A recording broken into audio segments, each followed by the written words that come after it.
Hello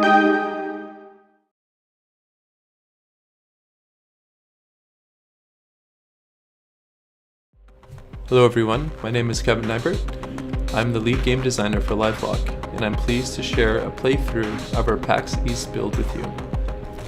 Livelock is a top-down cooperative twin-stick shooter set in the 22nd century, the age of the machine. Nearly a century after the cataclysm, humanity is on the brink of survival. Players take control of a capital intellect, a human consciousness uploaded to a large mechanical chassis.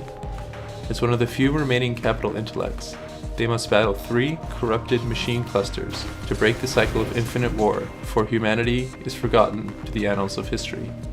Players can select from 3 playable characters. Each character has its own unique personality, an arsenal of weapons and special abilities. Players can play as Hex, the trash-talking lone wolf marksman, Vanguard, the philosophical close-quarters brawler, or Catalyst, the rough-around-the-edges support specialist and drone expert. The main story of Livelock unfolds across 22 missions, separated into 3 distinct chapters. Each chapter features a different enemy machine cluster that brings its own unique challenges to the battlefield. Every enemy in Livelock has multiple attacks to choose from. Throughout the game, players will learn the strengths and weaknesses of each enemy, how to avoid their attacks, and which ones can be exploited to their advantage. Players will have to think and react quickly to fight back the near-endless hordes of corrupted machines. Playable with up to 3 players via online multiplayer, Livelock delivers a fast-paced co-op experience. It's no walk in the park though. As more players join, the difficulty is adjusted dynamically, making enemies more powerful and dangerous. Players must take full use of their weapons and special abilities to defeat the rogue machines. Here we can see Catalyst using her forge weapon to weaken enemy armor, making them take bonus damage from all sources. In addition, she can dispense some badly needed repairs to her allies, keeping them in the fight. We've put a huge focus on the level environments to deliver a moody and apocalyptic backdrop to the story.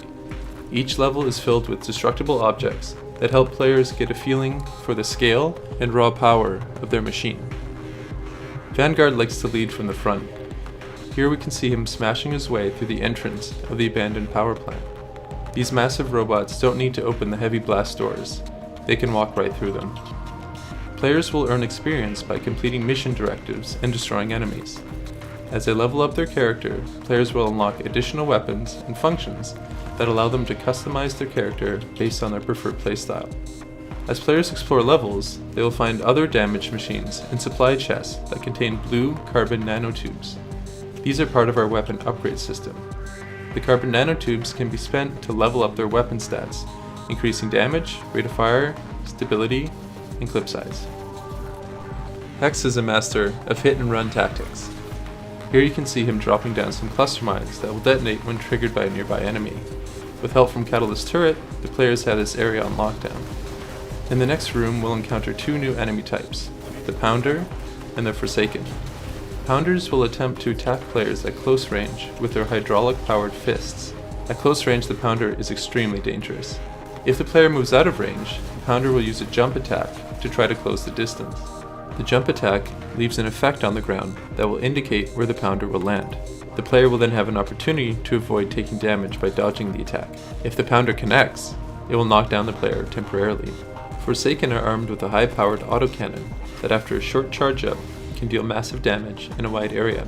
Players would be wise to avoid that area while the Forsaken is firing. Let's see how our players do. First, Vanguard uses the Countermeasures ability, which taunts nearby enemies and reduces their damage output. Then deploys Reflection Array, which reflects incoming enemy projectiles. Catalyst then activates her repair drones and uses the Forge to repair her allies. Unfortunately, Catalyst gets separated from the others and takes critical damage from 2 Forsaken at close range. But don't worry, if a few is destroyed, their memory is uploaded and transferred to a fresh machine, which returns to the surface in a 3D printing pod. The drop pod also deals damage wherever it lands, making it the perfect tool to deal revenge. This encounter highlights the importance of working together and sticking together as a team. The next area will feature a new enemy type called the Dampener. The Dampener has a huge blade on its arm that deals massive damage at close range. At long range, the dampener will lob vortex bombs that slow down players and deal damage in a small area. These bombs are especially dangerous in tight corridors, like the ones we'll see shortly here in the power plant. A group of players from PAX East aptly named them the Hallways of Death, a term we have come to embrace in the office. Next we will see Hex use his ultimate ability, Orbital Strike. Orbital Strike deals massive damage in a large area, which is perfect for wiping out swarms of small enemies and taking a big chunk out of larger enemies.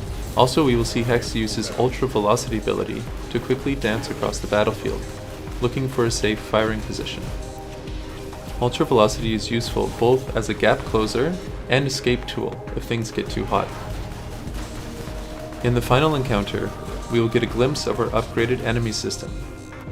Upgraded enemies are larger and more dangerous versions of the normal enemies. They have a colored shield which gives them extra health. Each time an upgraded enemy spawns, it will randomly pull a trait from a pre-generated list. Some of the upgraded enemy traits increase stats such as health, speed, and damage, while other traits grant enhanced utility abilities like teleporter or black hole, which pulls players in towards them. Enemy upgraded traits add significant replayability and keeps players on their toes, as they never know which kind of upgraded enemy they will face next. I hope you enjoyed this walkthrough of Livelock. Now sit back, relax, and enjoy the rest of the gameplay. Cheers.